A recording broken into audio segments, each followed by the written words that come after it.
Welcome back to another Waynos Fotos cameras video, and today we're going to be talking about a monopod. Yes, another monopod video. I know there's a lot on the YouTube and on the internet and social media, but I've got a little bit of a different take on it. A lot of them look at these top-end monopods, very expensive, they're heavy.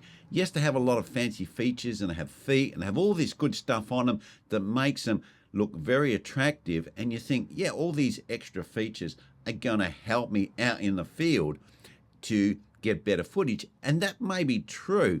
But if you're using a monopod, you're not using a tripod, you probably want to be pretty quick. You want to probably be run and gun. You want to work from one spot to another. You're probably type like a travel shooter or a opportunist shooter. So you need to be quick. So you want your camera and you want your monopod to be set up pretty quick. And you want to be able to walk around and just use it whenever you want to use it, not like a planned job. And if this is your criteria, this is your use case, or you're the person who's looking for something to fit this bill, then I've got the monopod for you. And the monopod is this one right here. Now, if you have a look at it, it's very, very short when it folds up. And this is one of the reasons why I got it. It's got no head on it. It's very, very basic. It's just aluminium. It's not even that expensive. I think I paid about $120 Aussie for it. And I bought it from a shop. So if you bought it online, you could probably get it cheaper. So probably, if you're looking, you probably could get it maybe for around about $100 Aussie or less, which is maybe around about $75 US, something like that. So pretty inexpensive, nothing fancy, and that is the beauty of this monopod.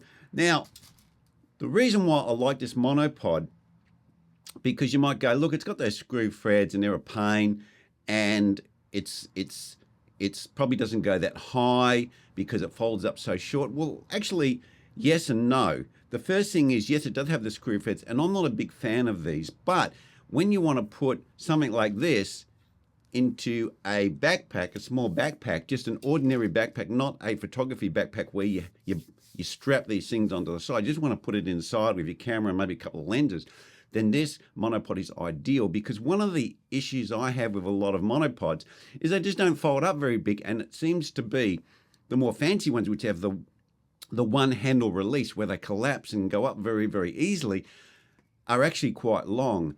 In some cases, almost twice the length of this one that I'm showing here. And I've even got a Manfrotto one that's actually very tiny, and it's actually slightly longer than this one. This one's very, very small. And the model of this is a Sirui P-306.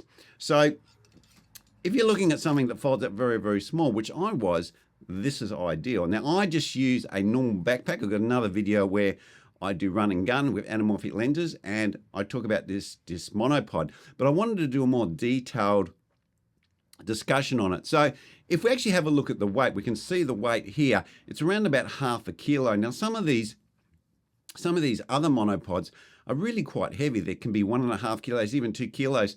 They may be like so many pounds. And yes, they can carry a lot of weight. But if you run and gun, you're not going to have a heavy camera. You're not wanting a heavy monopod. You want something that's going to fit in your little backpack, the normal everyday backpack, not a specialty camera backpack, because you want to be inconspicuous, because you don't want to be walking into a shop or some sort of national park or something like that where you're probably being a bit naughty, and you want to make it obvious that you've got some fancy gear. You want to be inconspicuous, and this is where this is ideal, because I can fit this into just a standard medium-sized backpack completely inside. I can put my camera in my lenses. You can't tell that I'm going to take any pictures.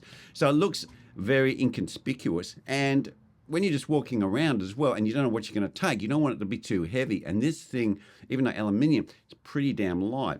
So you're probably asking, well, how high does it go? Does this unit go?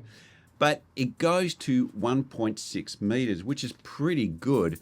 I've got other ones that don't go that high. And as I said, I've got a Manfrotto one, which doesn't go as short as this, and that doesn't get anywhere near it. And this is the reason why I bought this, because the Manfrotto one was handy, and it is a little bit lighter, but it just is a little bit too fragile just for a normal mirrorless camera. It's probably okay for maybe some micro Four Thirds camera, but if you've got a full frame camera, like I've got an R3, Canon R3, and you've got an anamorphic lens on it and so forth, it's getting to probably about 2 kilos, and that monopod was not really that good. It's good for things like 360 cameras, but not for mirrorless cameras.